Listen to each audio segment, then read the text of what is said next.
In today's episode of Locked On Pistons podcast, we are joined by Ant Wright to discuss the 2025 NBA draft and where the Pistons select at 37, whether they should trade up, and whether the draft is deep enough for the Pistons to stay at 37. We'll talk about all in today's episode of Locked On Pistons podcast. Let's go.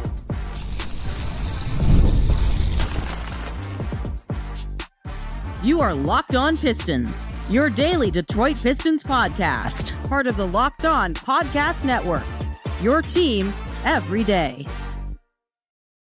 What's the deal? Welcome back to another episode of the Locked On Pistons podcast. Per usual, I'm your host, Khahil. You can find me over on Twitter at Khahil. I want to thank you guys for making Locked On Pistons your first listen of every single day. We're free and available on all your podcast platforms. If you haven't already, head to the YouTube channel at Locked On Pistons. Hit that subscribe button or leave us a 5-star review on whatever podcast platform you're listening to this on. And today's episode is brought to you by FanDuel. Right now, new customers can get $150 in bonus bets when your first $5 bet wins. Today, we are joined by Ant Wright. We have him on every single summer to talk about the NBA draft with us. This year, the Pistons don't have a first-round pick, so this conversation should be pretty interesting. A lot of you guys sent in a ton of questions. We'll ask Ant every question possible before the end of this podcast. We'll get into whether the Pistons should trade up from 37, whether they can stay at 37 and get a good guy.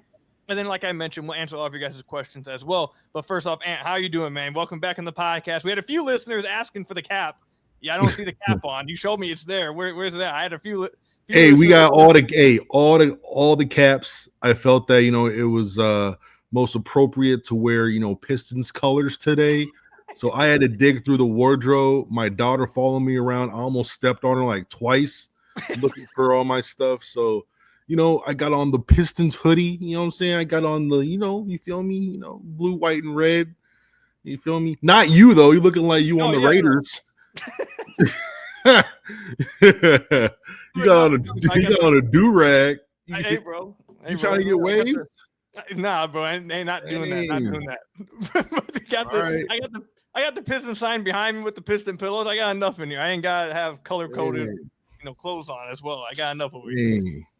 But, all right, let's go ahead and get into it. And what I want to start off with first is that when the season ended and the Pistons had the 37th overall pick, while they didn't have a first-round pick, a lot of people felt like, okay, they got an early second-round pick. You can find a good player at that point. It's kind of like a late first is what it is.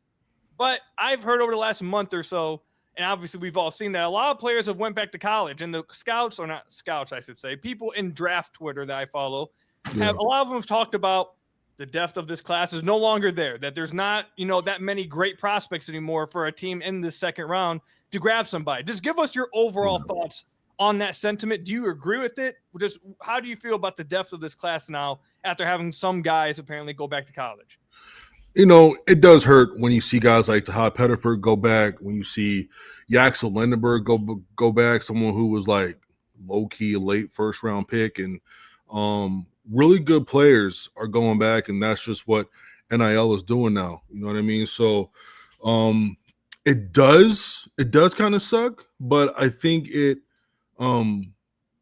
these front offices, they've got to be able to pinpoint value. They have to be able to do some research, and you've got to be able to like once you get done with the first few players, like you really got to know who you're getting on your squad, and that's just not about who you are as a basketball player, like who you are as a person. Who you are off the court. Are you going to have baggage? Are you going to be someone who like we have to babysit? Like do we have to deal with you? Are you going to be a professional? Are you going to get better? Do you know your weaknesses? Do you understand what your role is on this team? Like, okay, you want to be the superstar, but in real life, like you're a really good seventh man, or you're a really good fourth option. And there's a lot of guys in this league who are going to be in the league for a long time. It's because they know who they are. Like, look at Alex Caruso, right? Look what he's been, and he wasn't first or second option on that team. He wasn't third.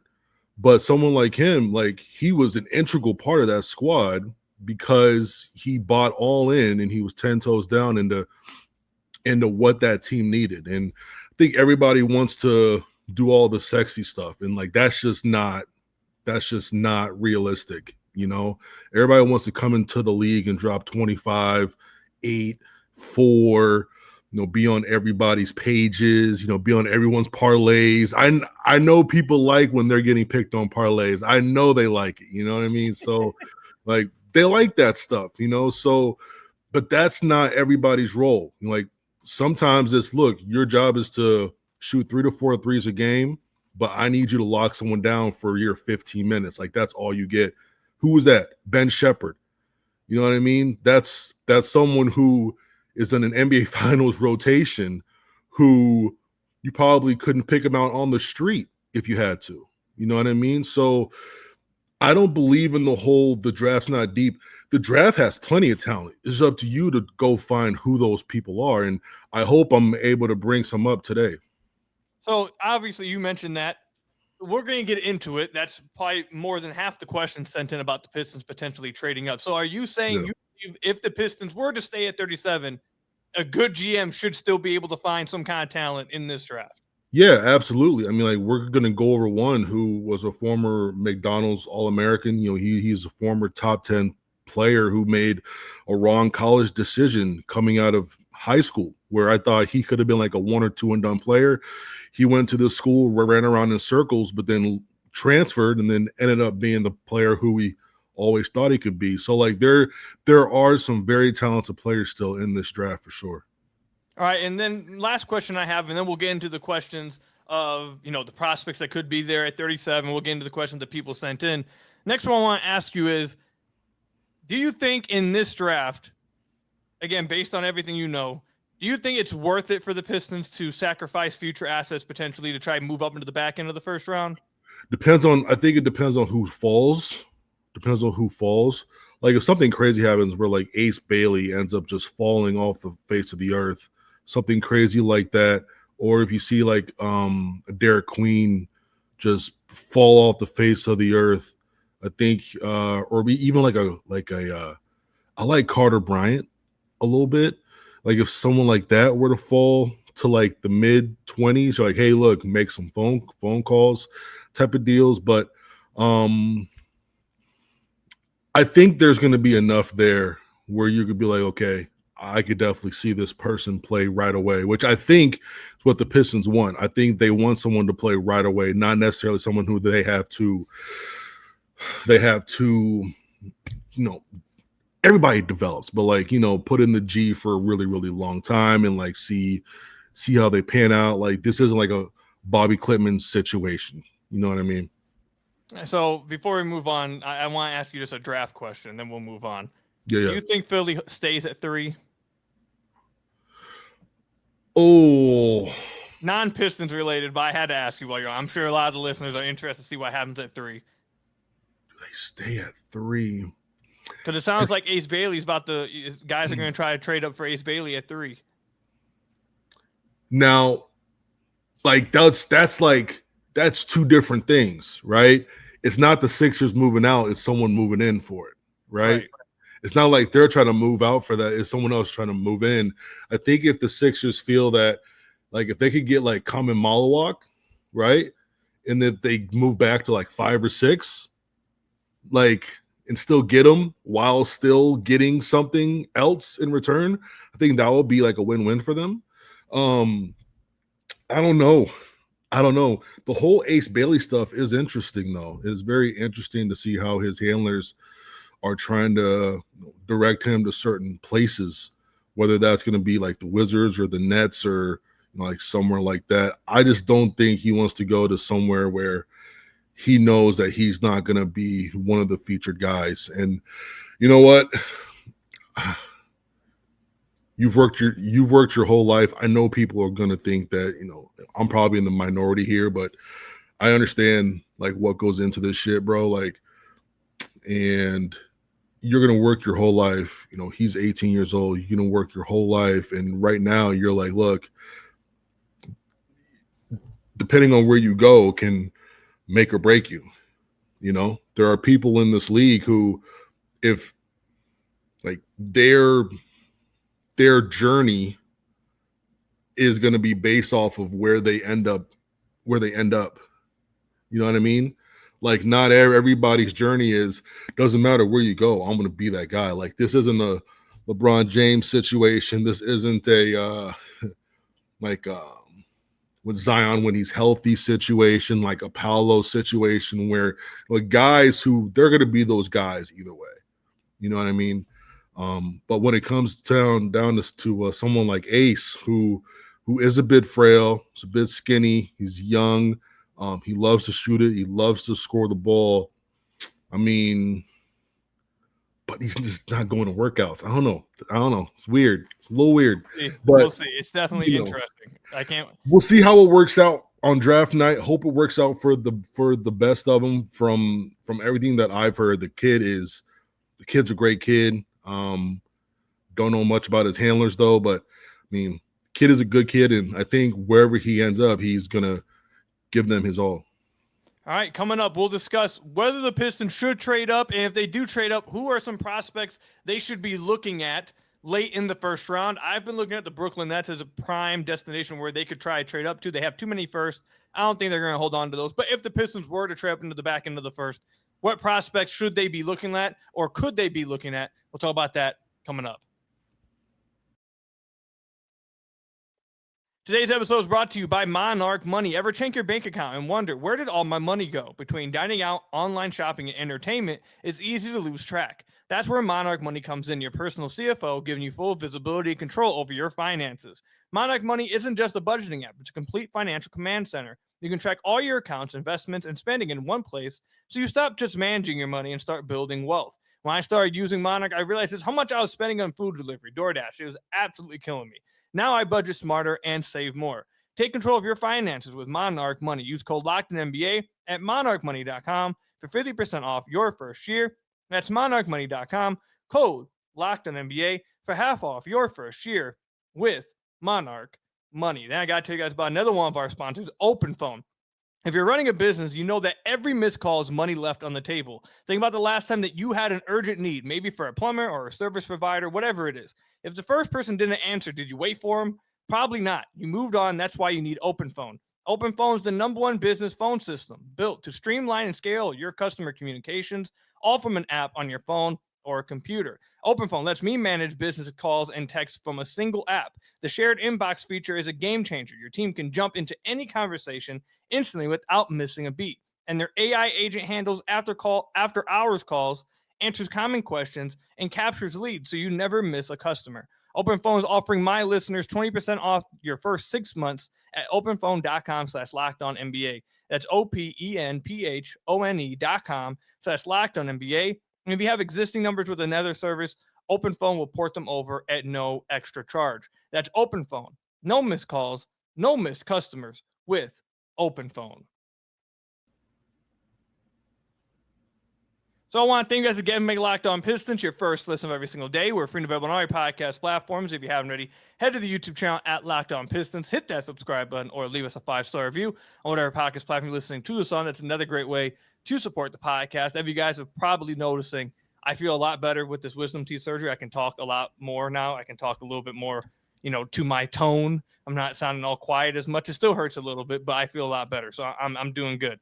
But Ant, let's go ahead and get into it. So everyone wants to know, if the Pistons were to trade into the back end of the first round, who do you think they should be looking at? I've seen a lot of Pistons fans. I don't know if this is just because you went to Michigan State, but a lot of Pistons fans are saying, I hope Jase falls and maybe they can trade up for him. I don't know anything about this dude. I don't know nothing about the college hoops right now. I didn't watch college hoops this year. I didn't do much scouting because the Pistons don't have a first-round pick. But with that said, who are some guys you think the Pistons could be looking at the back end of this first round if they were to trade up? Well, can I ask you something? Go ahead. How do you and the Pistons fans feel about Marcus Sasser? How do you feel about his year? I believe his days are probably numbered. I Really? think he probably gets traded this offseason. Really? Okay. Because you do need someone to like run that second group. You know what I mean? So, I mean, Jase could be there. Like he could be your version of a Peyton Pritchard or like a TJ McConnell. Like someone who's going to come in, run the offense, and be that spark. Like sometimes play deep into the fourth. Jase could be that guy for sure. And then like you do have, like I'm really big on the positional size stuff. I think someone like Chet. Chet Holmgren. He kind of his defense, anchoring that Oklahoma City team. Like, they were the best defensive team in the league this year. And a lot of that was because of him. Like, yes, the scheming was there. They had the right personnel on the perimeter, but Chet around the rim, being able to switch and guard so many players and be able to stay in front, or being able to stay with the right angle to bother or discourage any type of shot, or angles on passes. There's a dude from Creighton, Ryan Kalkbrenner. He measured in at, I think, 7'1" without shoes. Measured in very, very well. So like around 7'2", like he put up 19 and 9 blocks. He's like, man, he had like, I swear it was like almost 400 blocks in college. Can really rim protect. Can also shoot it. I think he shot around 35% from three. And I think if that is going to be some type of focus for him moving forward, now that basketball is his job, I would only expect him be able to shoot a little bit, better and more consistent for sure. So Ryan Kalkbrenner, Jase right there, Danny Wolf, depends on where he ends up going. We never know, man.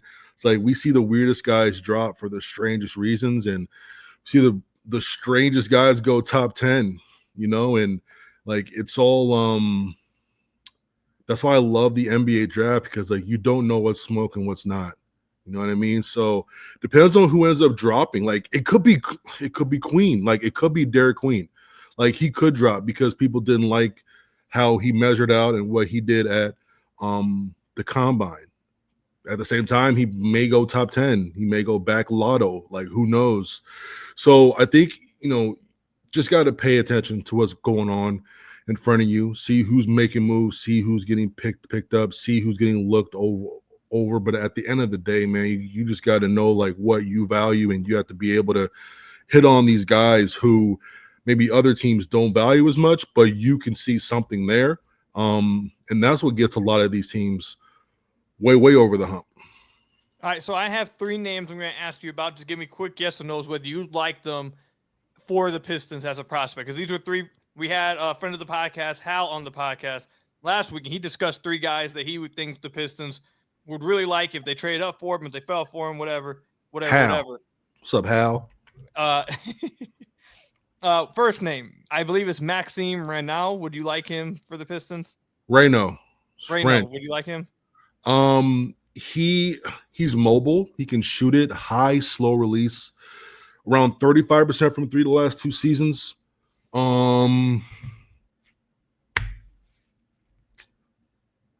You know who really likes him? Rafael Barlow really likes him. Yep, I know, of Locked On Network. He has him really high in his mock draft. Yeah, Barlow really likes him. I'm not there with him as like a lottery mid-first, like he thinks, but high value if you get him like late first, if you want to move up, or if he does drop to that 37th pick. Yeah, just defensively, you know what I mean? But he's a bucket, I would say like a Luka Garza without cement in his shoes. Okay, so it's time to move on. All right, next one then. Garza's nice though. Listen, Garza's still in the league. Is he really? I mean, is he still in the league? He's first of all, he's still in the league. Second of all, I wanted y'all to pick Sandro Mamukelashvili. Late second. I love Sandro. He's someone who like y'all should try to move for. Honestly, if y'all want to get someone like cheap who could be a backup 4, who could really hoop, y'all should go get Sandro. I think he's with the Spurs. Sandro Mamukelashvili. They call him Mamu. Swear. Been watching bro since Seton Hall, man. He can play. I love Sandro. Bro. I love him. All right, last. Listen. He's a hidden gem. I brought this up. Spurs fans jumped me. They said, "Shut up." They said, "Shut up. Stop talking.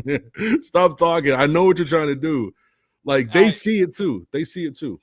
Last guy before we get to the questions. Actually, I'll let you pick whichever one here. Liam McNeely or Noah Esonge, whichever one you like more for the Pistons.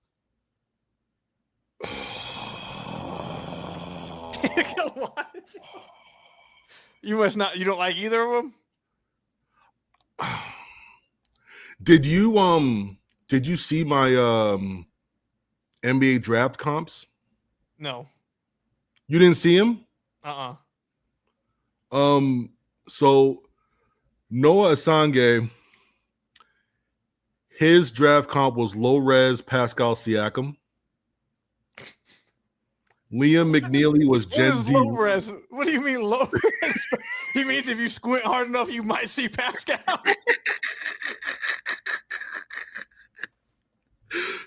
This man said you might as well have said 420p Pascal Siakam. Like what? All right, and then for Liam McNeely, I said Gen Z Rick Fox. I don't even know. I don't know which one is. Honestly, I think this Pascal one is a crazier comp. I feel like that was more insulting than anything. Calling someone 280p Pascal is crazy. Hey, listen though. So look, Noah has a lot of upside. One thing about Pascal was that Pascal came into the league after a few years in college, right? He went to New Mexico State, I believe, and then he came out. I think Noah's a little bit younger, so could Noah get there eventually? But I don't know if Noah's going to be that guy straight away. Good motor though, good length, very very active. But yeah, like right now it's just low res. Okay. That's gonna be a historic one. We're gonna have people clipping that one, commenting.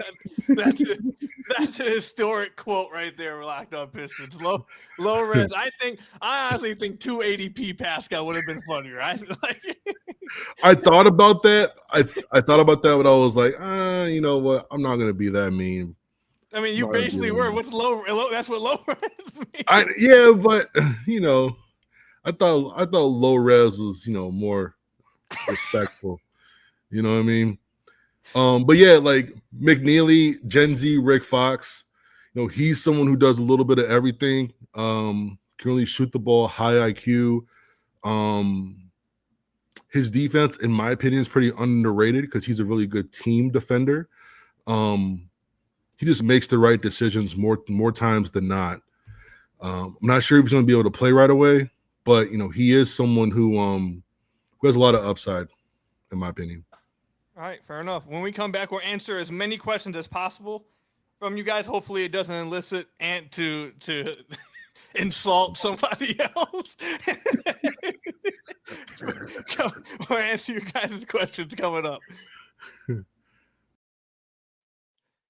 Today's episode is brought to you guys by FanDuel. Summer sports are in full swing. NBA Finals wrapped up. You guys missed out on it if you didn't use it then. But it's wrapped up. Summer sports full swing. MLB still around. And whether you're all about baseball under the lights, golf in the green, or high-stakes soccer action, FanDuel is the best way to make every game even more exciting. You're already following the action, so why not make it even more thrilling? With FanDuel, you can get in on the game while your friends are getting sunburned at the beach. And I told you guys this many a time. A few years ago when betting became legal in Michigan, didn't know where to go, didn't know what to try out. I tried out FanDuel, and I have not turned back since. Super fun to use. It's super self-explanatory, super easy to use. But obviously, most importantly, it's super fun to use. So new to FanDuel, new customers can bet just $5, get $150 in bonus bets if your first bet wins. Again, if you're new to FanDuel, try it out, use $5, and if it hits, now you have $150 to test around, have fun with. Open the FanDuel app today or visit FanDuel.com to get started. Again, check out FanDuel today, get $5 or spend $5, you'll get $150 in bonus bets if your first bet wins with FanDuel. So I want to thank you guys again. Make Locked On Pistons your first listen of every single day. Free and available on all your podcast platforms. If you haven't already, head to the YouTube channel at Locked On Pistons. Hit that subscribe button or leave us a 5-star review. Whatever podcast platform you're listening to this on, that's another great way to support the podcast. All right, and we got like 20 plus questions, and we only have about 50.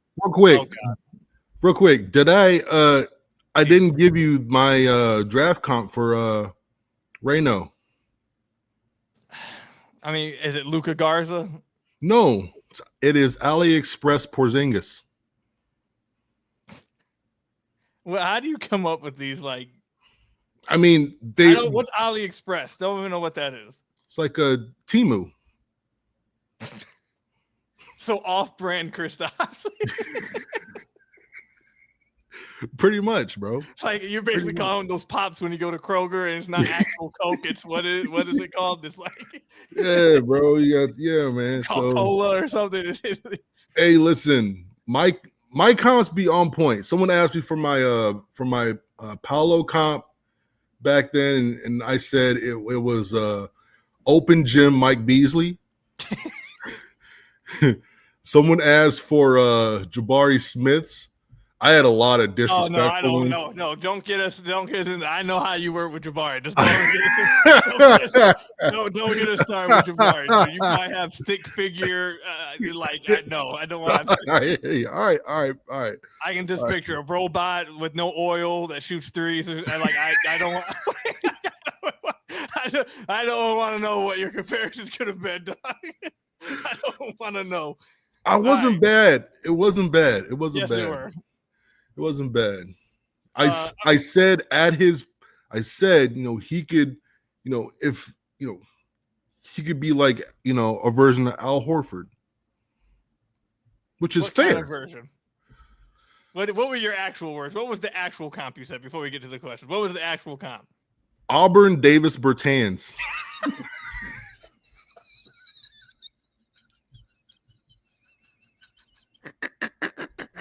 You tried to clean it up by saying, I thought he could be out.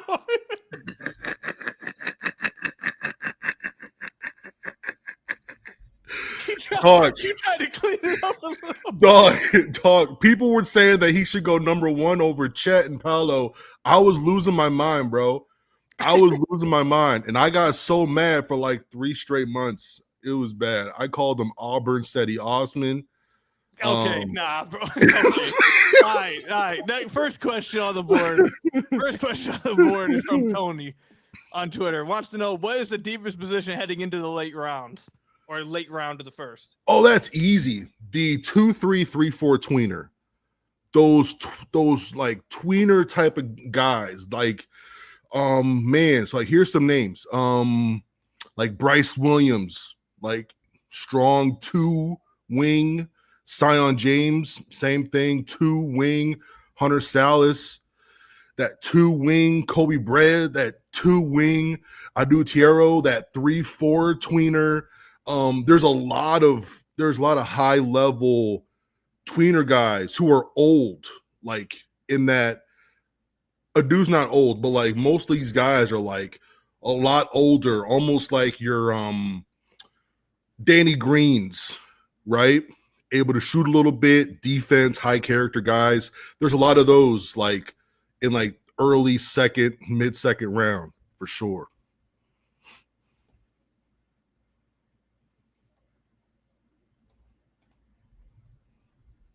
I can't hear you. Oh, my mic muted. My fault. This one's a really good question from Sean White. He says, did Ant scout Bobby Klippman last year? And if so, how would he compare him to the guys that could be available at 37 this year? I mean, they should be able to play for sure. The one thing about, Klippman is that, you got to get bigger. You got to be able to understand like who you are as a player and how you're going to help this team, right? Or you're going to get cut or moved, one or the other. So you got to be able to see what the team needs and just go all in and just be that guy. Even that's someone who you don't want to be right now, you got to be able to cash your check, But yeah, there are a lot of guys here who can definitely bump him off. Most definitely. All right, this one's from Big Dog Pistons. He says, which player do you believe will fall out of the top 10 that everyone will miss on? Whew, man. I don't know. I don't know if Derek Queen is gonna drop out of there. I'm pretty high on him. I do like Carter Bryant.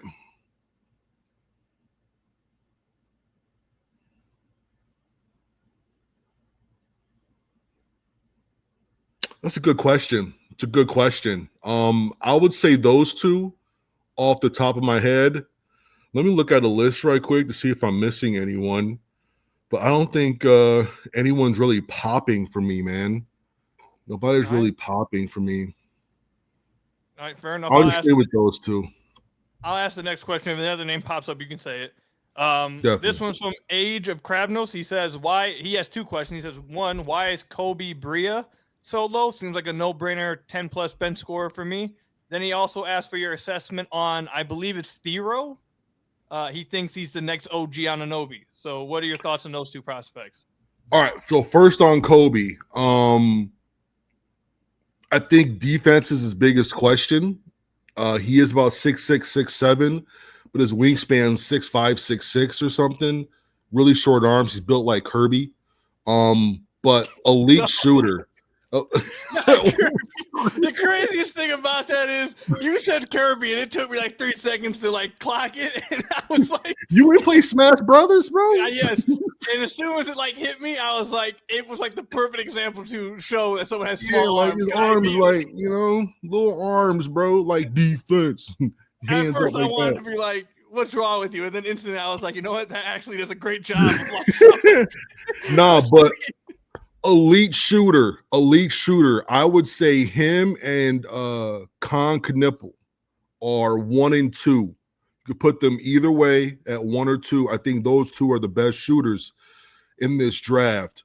But I like Kobe a lot. He came into Kentucky, and he's so efficient, so efficient. And you can never have enough good shooters. You know what I mean? So he does fall into that role of being a Malik Beasley type of guy on offense, a Tim Hardaway Jr. on offense, but like sharpshooter, man. He could really shoot the piss out the ball. But I would say it's just that his ceiling, like that's kind of the ceiling, and you're not really going to get much more else. In my opinion, he kind of is who he is. Like a Corey Kispert, maybe, if he could get a little bit bigger. But yeah, I like Kobe. I think he is someone who is going to outperform his draft slot. And for Adu Tiero, he's one of my favorite prospects in this draft. I don't like him for y'all though. And the reasoning is because you already got Asar, you've already got Ron Holland as tweeners who can't really shoot it. You don't need another one. And that's who he is. Good athlete, high energy, high motor, gets after it. Like he's big, 6'7", 220. But just his shooting is just not good. Like at all. It's just not there. Maybe he can develop eventually, but man, he's one of my favorites for sure. But you already have too many wings who just can't shoot, in my opinion. All right, next question is excuse me. Next question is, would Danny Wolf be available as a possible trade-up option? Like you were skip through that if yes. If you do you believe Danny Wolf fits the Pistons front court? Basically, I think so. He fits as a front court guy. He fits as a table setter. I can't wait to watch him play with space on an NBA court. I think that's gonna be a lot of fun. It's all going to depend on, is the coaching staff going to use him like that? Like you can't draft him because of what he did and then try to make him someone who he's not. Like you got to understand what you're getting there. You got to harness that and make it better, right? So like he is that He's like a 4-5 tweener, point forward type of deal. I called him, what did I say? I said he was. Oh Jesus, man! I said 6'11" Kyle Anderson. That was not bad. That was respectable. That's a respectable. Dude, one. I got some respect. Look, Jase Richardson, I said was 6'2" Derek White. Yeah, okay. See, those are respectable ones. And look, Derek Queen, I said was Old Bay Alperen Sengun. Okay, we're stretching it. We're starting to get further away. But Sengun, hey, look, Sengun, Old Bay because Maryland's big on the Old Bay seasoning. That's all that was. Look, I got some good ones, man. Jeremiah Fears is Trey Mann. Dylan Harper's like Cade Cunningham. Well, see, these ones don't have like the Tamu in front of it or the exactly. So like Austin Newell, Diet Sierra Canyon, Marvin Bagley.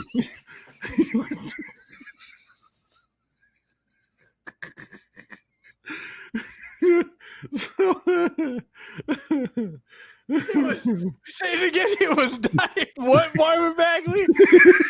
Like what? So Sierra Canyon is Marvin Bagley's high school. So I'm like, this is the diet version of Sierra Canyon Marvin Bagley. You understand that, what makes these comps worse and most disrespectful is that you start the comp already at a bad player. and then you make it worse by saying an off-brand version of an already bad player.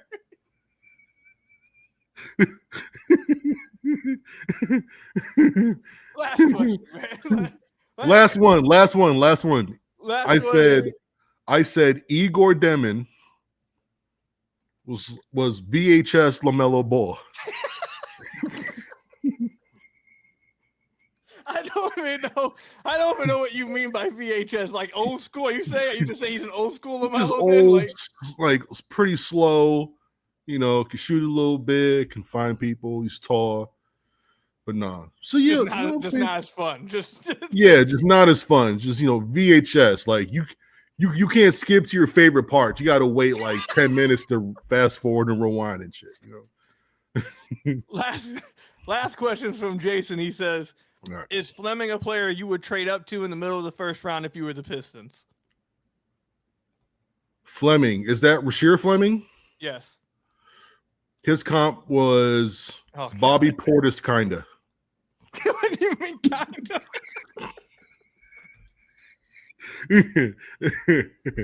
Bobby what do you mean, kinda? Hey, listen. Hey.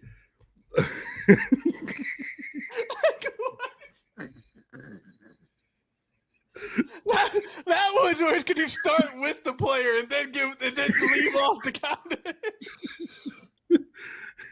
That's literally what I put. I said Bobby Portis, kinda.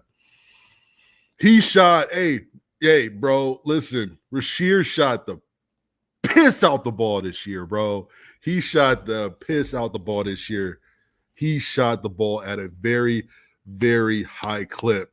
But at the same time, what are y'all doing with Stu? What are y'all doing with Stu? I think he's staying. He's staying? Because he's just like, I want to say he's like Stu, like without anger management issues. I see, like, I could tell that the spin,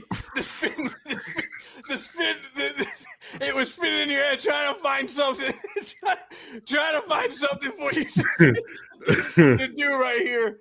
Oh my God, man! All right. No, but Rasheer had a hell of a year, man. He had a hell of a year, man. He was able to he played real well. He played real well this year. He was able to, good for him to, work as hard as he had to, even be in this spot, to be a background first round guy, could go in the 20s somewhere. Good for him, man. For real. All right, we'll wrap it up there.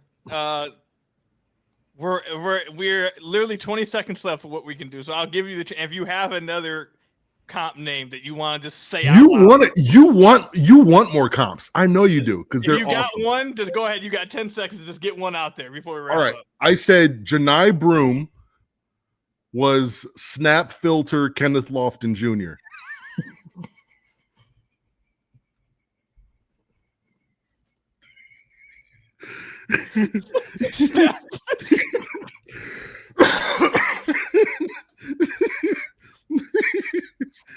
Hi, I want to thank you guys for making Locked On Pistons your first listen every single day. Free and available on all your podcast platforms. Hit that subscribe button down below. Leave us a 5-star review, whatever podcast platform you're listening to. So you can follow Ant on YouTube, Twitter, Instagram, TikTok on It's Ant Wright. Let Ant know about his names if you mess with him or not. But until next time, I'll see you guys later. Stay safe out there. And until next time, peace out, everybody.